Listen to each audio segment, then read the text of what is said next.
Welcome to recipes in my way. இன்றைக்கி நம்ம அருமையான சுவையில் நாட்டுக்கோழி குழம்பு தான் செய்ய போகிறோம். ரொம்ப சுலபமாக செய்யக்கூடிய இந்த நாட்டுக்கோழி குழம்பை எப்படி செய்கிறது, இதுக்கு தேவையான பொருட்கள் என்ன பார்க்கலாம் வாங்க. பேனில் 1 டீஸ்பூன் எண்ணெய் விட்டுக்கலாம். 3 கொத்து கருவேப்பிலை, 1 டேபிள் ஸ்பூன் மிளகு, ஒரு 15 செகண்ட் இதை வறுத்துக்கலாம். கருவேப்பிலை முறுமுறுப்பாக ஆகிற வரைக்கும் இதை வறுத்துக்கலாம். இந்த அளவுக்கு போதும். இதை ஒரு பிளேட்டில் போட்டுக்கலாம். அதே பேனில் இனி 2 டீஸ்பூன் எண்ணெய் விட்டுக்கலாம். 3 வரமிளகாய், இதை கருகாத அளவுக்கு செவக்க வறுத்து எடுத்துக்கலாம்.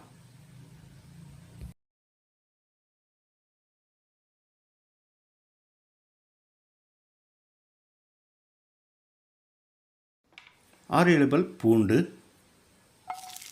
1 இன்ச் அளவுக்கு 3 துண்டு இஞ்சி, 100 கிராம் அளவுக்கு சின்ன வெங்காயத்தையும் சேர்த்து பொன்னிறமாக வதக்கிடலாம்.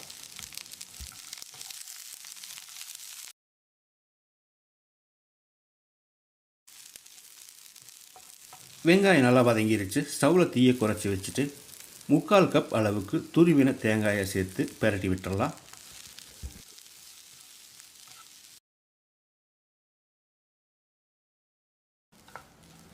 இந்த அளவுக்கு போது ஸ்டவ் ஆஃப் பண்ணிவிட்டு 1/2 கப் அளவுக்கு கறி மசாலா தூள் சேர்த்து ஒரு 10 செகண்ட் கலந்து விட்டுடலாம்.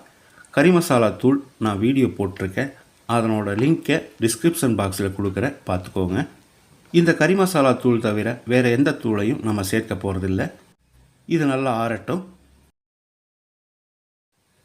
மிக்சி ஜாரில் வறுத்து வச்ச கருவேப்பிலை, மிளகை சேர்த்துடலாம். முதல்ல இதை பவுடராக அரைச்சி எடுத்துக்கலாம். இஞ்சி, பூண்டு, வெங்காயம், தேங்காய், கறி மசாலா தூள் எல்லாத்தையும் வதக்கி வச்சுருந்தோம். இதையும் போட்டுக்கலாம்.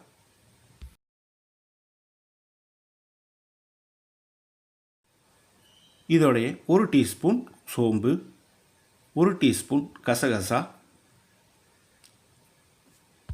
1 கப் அளவுக்கு தண்ணி சேர்த்து பேஸ்ட்டாக அரைச்சி எடுத்து வச்சுருக்கேன். குக்கரில் 3 டேபிள் ஸ்பூன் நல்லெண்ணெய், சின்னதாக 3 துண்டு பட்டை, 3 கிராம்பு, 3 ஏலக்காய், 100 கிராம் அளவுக்கு சின்ன வெங்காயம் பொடியாக நறுக்கி வச்சுருக்கேன். இதை போட்டுக்கலாம். சின்ன வெங்காயத்துக்கு பதிலாக பெரிய வெங்காயம் சேர்க்குறதா இருந்தால் சேர்த்துக்கோங்க. இதோடைய 1 கொத்து கருவேப்பிலையும் சேர்த்து வெங்காயத்தை நல்லா செவந்து வர்ற அளவுக்கு வதக்கிடலாம்.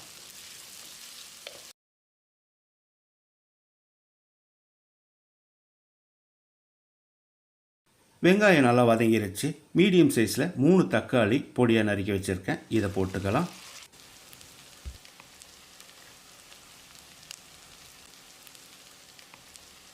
ஒரு டீஸ்பூன் உப்பு, 1/2 டீஸ்பூன் மஞ்சள் தூள் சேர்த்து தக்காளியை மசிகிற அளவுக்கு வதக்கிடலாம்.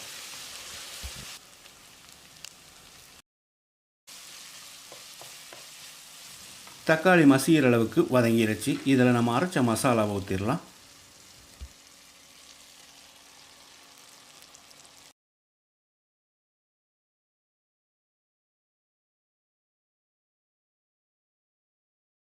மிக்சி ஜார் அலசி 1 கப் அளவுக்கு தண்ணி சேர்த்து கொதிக்க விட்டுடலாம்.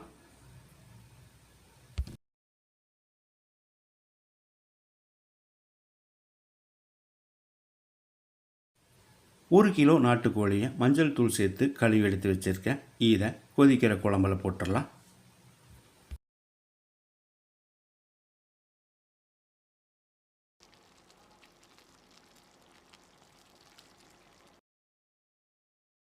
குழம்பு ரொம்ப கெட்டியாக இருக்குது. தேவையான அளவுக்கு தண்ணி சேர்த்துக்கலாம். நான் 1 கப் அளவுக்கு தண்ணி சேர்க்கிறேன். 3 டீஸ்பூன் கல்லுப்பு சேர்த்து கலந்து விட்டுடலாம்.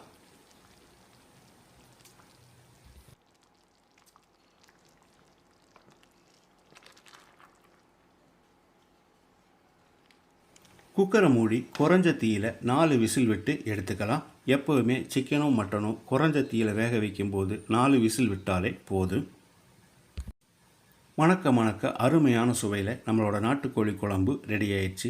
ஒரு 2 நிமிஷம் ஸ்டவ் பற்ற வச்சு கொதித்த பிறகு மல்லி இலை தூவி கலந்து விட்டு இறக்கிடலாம். அருமையான சுவையில் நான் செஞ்சுருக்கிற இந்த நாட்டுக்கோழி குழம்பை இதே மாதிரி இதே அளவுகளோட நீங்கள் செய்து பாருங்கள். இந்த வீடியோ பிடிச்சிருந்தா லைக் பண்ணுங்கள், கமெண்ட் பண்ணுங்கள், ஷேர் பண்ணுங்கள். சப்ஸ்கிரைப் பண்ணாதவங்க சப்ஸ்கிரைப் பண்ணுங்கள். மறக்காமல் பெல் பட்டனை கிளிக் பண்ணுங்கள்.